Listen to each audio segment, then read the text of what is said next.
Willkommen zu einem neuen Video. Mein Name ist Calypso und ich bin gerade in einem Cenote in Mexiko. Ich glaube, ich bin dafür prädestiniert, das Wasser zu lieben.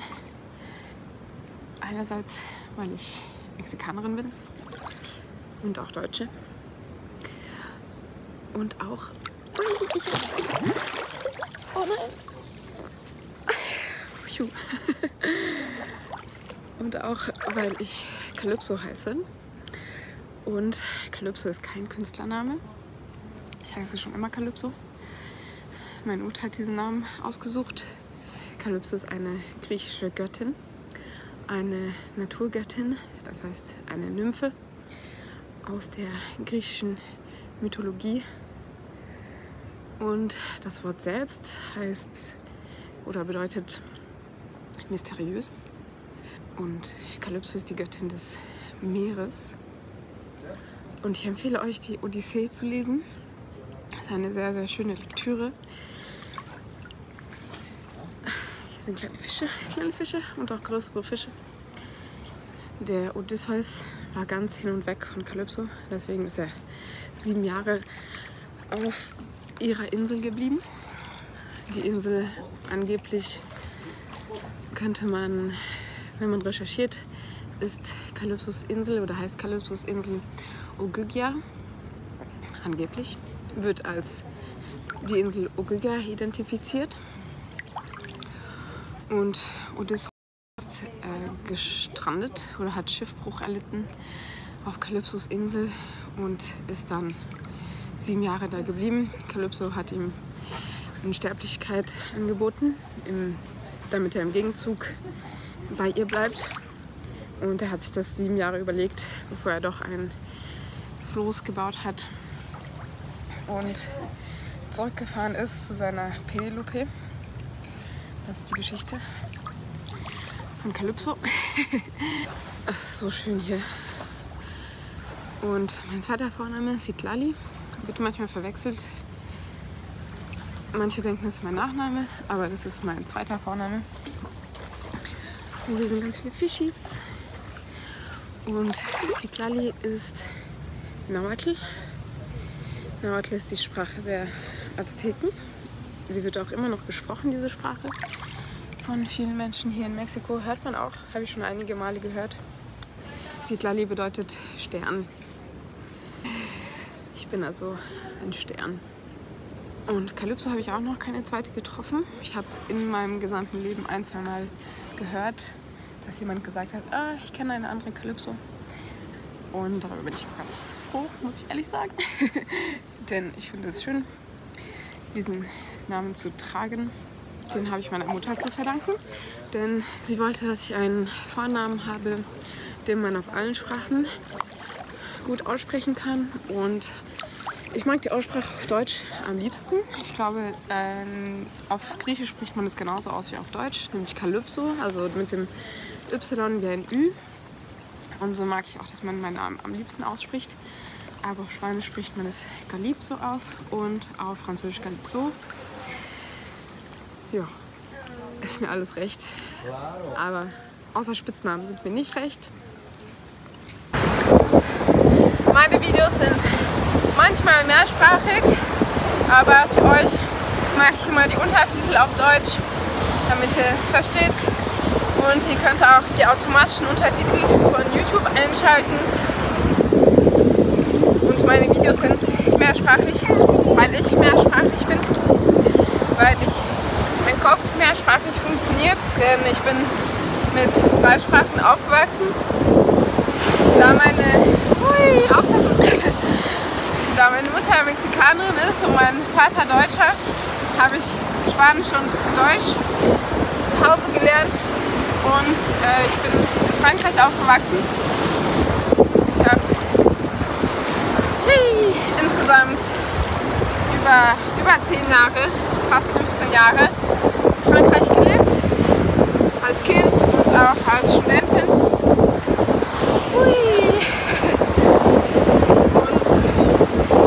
Euch mehr Details. Und deswegen spreche ich Deutsch, Französisch und Spanisch auf muttersprachlichem Niveau.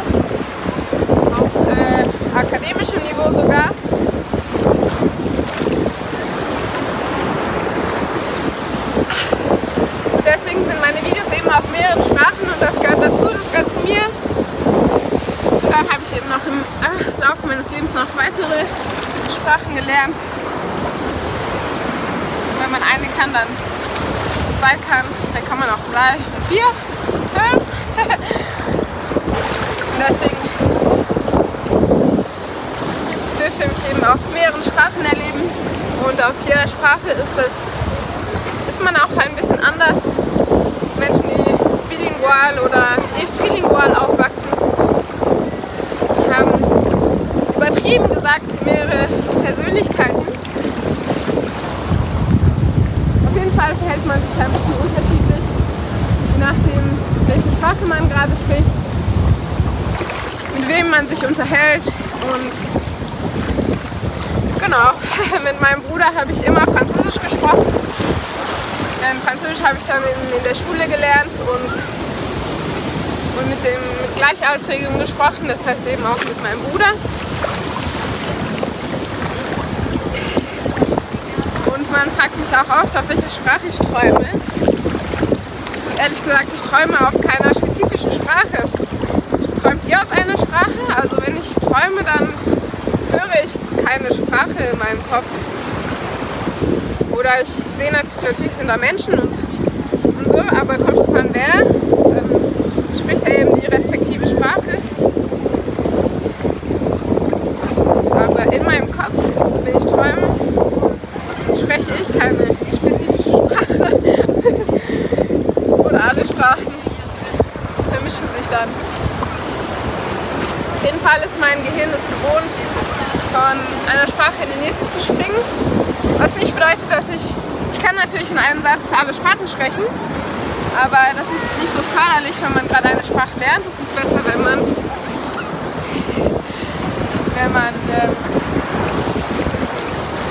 die Sprachen nicht vermischt, sondern die Sprachen einzeln spricht, damit man richtig lernt. Aber danach mache ich eine Linguistikstunde, denn ich habe auch Linguistik studiert. Ich habe einen Bachelor in Linguistik. Deswegen machen wir gerade ein Linguistikseminar in der Karibik. In einem Cenote in den Wellen. Wow, das war knapp. Und wenn man dann Sprachen auf einem hohen Niveau kann, dann beziehungsweise mehrere Sprachen, unterschiedliche Sprachen im selben Satz verwenden zu können, ist sogar ein Zeichen dafür, dass man die Sprachen auf einem hohen Niveau kann, denn man kann die Grammatik von den einzelnen Sprachen einhalten, respektieren und diese Sprachen eben in einem Satz zusammenbauen. Deswegen ist es eigentlich ein Zeichen von hohem Sprachniveau, auch wenn ich das beim Sprachenerlernen nicht unbedingt empfehle, die Sprachen zu mischen, sondern dann erst, wenn man sie dann wirklich gut kann. Und das heißt, für mich ist der Naturzustand eher mehrere Sprachen zu sprechen die ganze Zeit und zu springen von einer Sprache zur anderen, vor allem von Deutsch, Französisch und Spanisch. Denn so war das eben immer bei mir zu Hause. Deswegen ist mein Gehirn das gewohnt. Und wenn ich das eben nicht habe und zum Beispiel den ganzen Tag lang nur Deutsch spreche, dann wird meinem Gehirn irgendwann langweilig. Wenn ich eben nicht alle Sprachen sprechen kann, dann habe ich das Gefühl, ich kann auch nicht alle Facetten meiner Persönlichkeit ausleben. Und deswegen kann es auch sein, dass es mich depressiv macht. Also nicht krankhaft depressiv, aber auf jeden Fall ein bisschen traurig einfach macht, wenn ich die ganze Zeit nur dieselbe Sprache spreche, den ganzen Tag lang. Weil mein Gehirn eben anders programmiert ist und anders sich entwickelt hat. Das mag jetzt vielleicht ein bisschen eingebildet klingen, aber Andere Leute, die mehrsprachig sind, können das sicherlich auch verstehen. Also das ist nichts Angeberisches oder so. Und ich traue mich jetzt mal im Internet zu erzählen, weil meistens oder sehr, sehr oft, wenn ich gefragt werde, woher ich komme und so weiter und welche Sprachen ich spreche, dann erzähle ich das nicht sofort, weil mir das ein bisschen unangenehm ist und man möchte auch nicht gleich jedem, den man gerade eine Sekunde erst kennt, seine ganze Lebensgeschichte erzählen. Deswegen behalte ich das meistens für mich, aber jetzt wisst ihr Bescheid. Jetzt muss ich es nicht nochmal erzählen. Also, willkommen in Mexiko.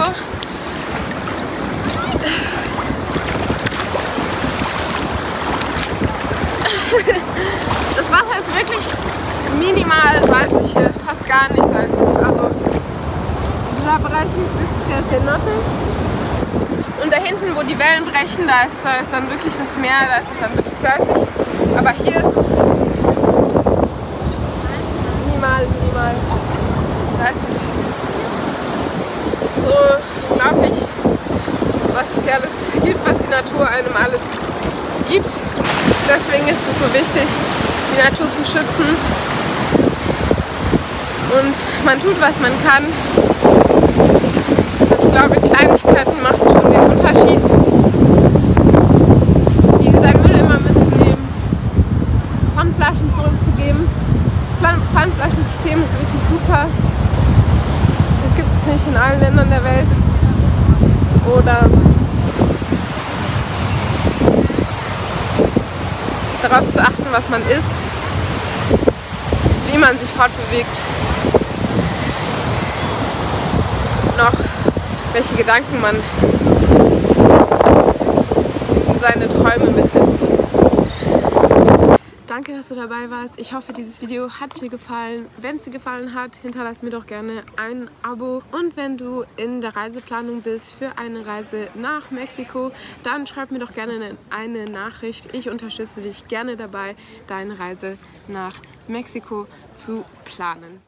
Ich trage ein handgewebtes Kleid aus der Stadt Cuernavaca. Ich fand die Farbkombination von dem Türkisblau, den Orange-Aprikosetönen und dem Grau einfach so gut gelungen. Und jetzt ist die Kamera hops gegangen. Außerdem die Naturfarbe von dem Baumwollstoff ist einfach super, super schön. Ein sehr praktisches und zugleich elegantes Kleid, passend für den Strand, aber auch für die Stadt und alle möglichen anderen Anlässe. Ich trage es auf jeden Fall super gerne und es gibt einen passenden Gürtel dazu, um die Taille zu betonen. Schau doch gerne meine Videos über mexikanische Textilkunst. Ich bin mir sicher, dass du außergewöhnliche Kleidungsstücke sehen wirst, die dir gefallen werden. Bis zum nächsten Video. Ciao!